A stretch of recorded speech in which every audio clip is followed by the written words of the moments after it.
Okay, we're ready to do our little demonstration up there. We'll show you what some of that shooting does. Look, this is a little miniature shooting machine we made. It's got a stop at the back, so he can't cheat on the draw. What kind of penetration did he get? He stuck about 2.5 foot of air out the other side.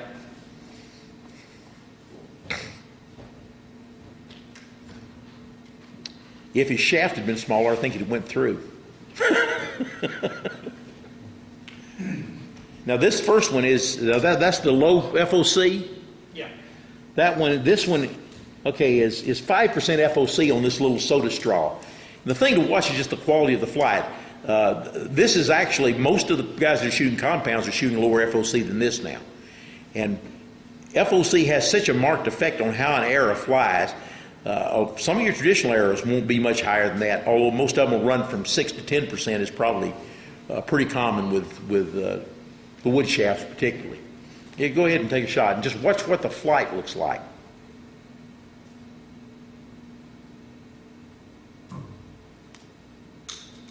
That one caught up and sailed pretty good. Half the time they go off at an angle, so that one actually... Well, from here, I'm aiming at this curtain. The arrow took off and drifted. Yeah, and you never know which way it's going to go when we shoot these, because the weight's close to the center of the arrow. Whichever way it starts, that's the part of the arrow that it wants to follow. Now this arrow, we have doubled the weight of the arrow and moved it all to the front end, and still we only have about 21.4% FOC there. But you see the quality of the flight that it makes just changing the FOC. Quite a stark difference. Well, let's cover just a couple more things here, and then we're going to have Troy's going to do a little demonstration on some tuning, and you'll see a little more shots and get an idea of what FOC is going to do. There are a number of other advantages just besides the quality of flight that we pick up off the Ultra EFOC arrows. Now, I've tried this time and time again, and some people just say, well, that doesn't make any sense, but it works. You can take two arrows that are identical in external dimensions with different FOC. It takes a little juggling to be able to do that, but you can get the weight and everything else exactly the same. The high FOC arrow will shoot substantially flatter at long range than the low FOC arrow. And for me, out at 40 yards, it's more than a foot difference in drop between a high FOC and a normal FOC arrow that are exactly identical except for the distribution of weight. That's because the arrow comes out of paradox faster, and it's saving a lot of energy because of that can be used for flatter flight downrange. And if you're using a fairly heavy arrow, of course, the heavier the arrow is, the more it retains that velocity downrange, or the slower it loses speed as it goes downrange. But some of the other advantages you hit is that we found you can use very, very, very small fletchings. The higher the FOC gets, the smaller the fletching is. This particular pattern, like those and those, are the A&A fletch. That's a straight fletch with a straight taper. It's got a little turbulator in front of it. And of course you see it in comparison to a 190 Grizzly, so you get an idea of the size of the fletching we're looking at. They look kind of funny. The higher you get the FOC, that moves the balance point of the arrow up and gives you a longer rear steering arm. So you now need much less fletching in order to be able to exert the same amount of pressure or enough pressure to be able to stabilize the arrow and fly it. Reducing the fletching also reduces the weight on the back of the arrow, boosting the FOC even more. But it's also reducing the size of the drag, or the amount of drag on the back, which is boosting that genuine, true FOC of the arrow in flight. We're taking drag off the back of the arrow, so the true FOC, the center of pressure of the arrow, is going to be higher in flight. So it actually has an effect on the real, genuine FOC in flight. But we found some other really interesting things as we started working with these. You have a lot less drift in a crosswind because there's less effect on the back of the fletching. You will see on a crosswind, your arrow will tack at an angle. But as soon as it hits, it corrects virtually instantly because the back of the shaft is so light. The point just pulls it right back in. Whereas on a normal FOC, the whole arrow drifts, and you end up having to aim way over in a crosswind, which you have much, much less offset with a high FOC. An additional advantage we hit is that they're very quiet in flight. This particular cut with a straight back is even quieter than 2-inch parabolics were. And we did that by just going down range. We had a bunch of people do it, even a lot of people never even shot a bow, and hide behind the corner of a building and have people shoot the arrows by, a whole series of them. Which one's quietest? 1, 2, 3, 4, 5. And everybody came up with the same one as being the quieter fletching every time we've tried it. It is a noticeable difference in the sound of the fletching. But probably the biggest advantage, at least one of the biggest I've found with it, may be the fact that it's virtually impervious to water. You can take this fletching, and we've done it with shooting machines, put it in a bucket of water, soak it 30 minutes, take it out, don't even shake the water off, put it back in, it'll shoot the same hole at 40 yards. They're short, they're stiff, and water doesn't affect them.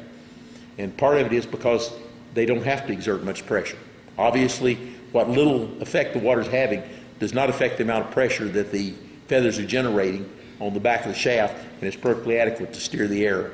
So being able to hunt in wet weather and not worrying about your feathers, to me, is a pretty big advantage at times.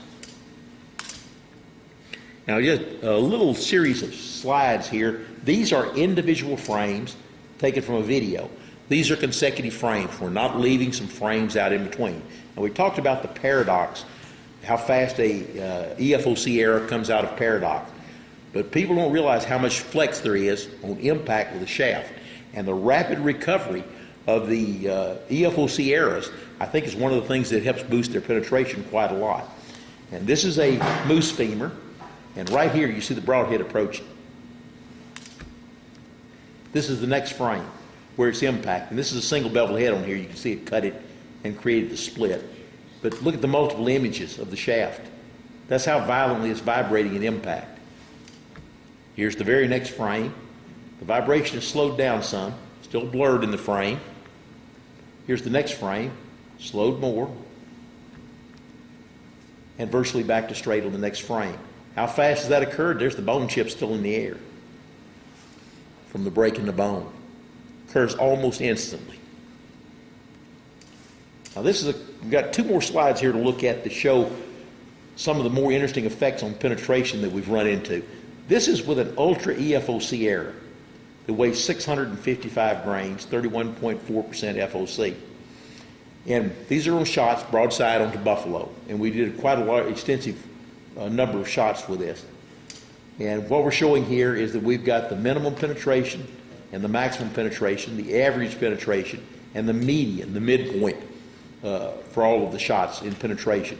And then we compared it to all of the arrows 725 to 900 grains from the same bow that's been shot into buffalo in the same condition and the same size buffalo. These were all done on really big trophy bull buffalo here. And you can see that this light ultra efoc arrow outperformed all of these. Now, these all have the same broadhead on them. So we decided to take it one further. And this is that same arrow compared to a really well-tried, proven buffalo setup. Same broadhead on it. It's 967.6 grains and just barely into the efoc range at 19.8. And you can see how well this 655 grain arrow compares to this big heavy buffalo arrow, even though it's giving up, 312 grains in weight. And we're getting that performance increase by the increase in the FOC. So we've got an 11.6 difference in FOC.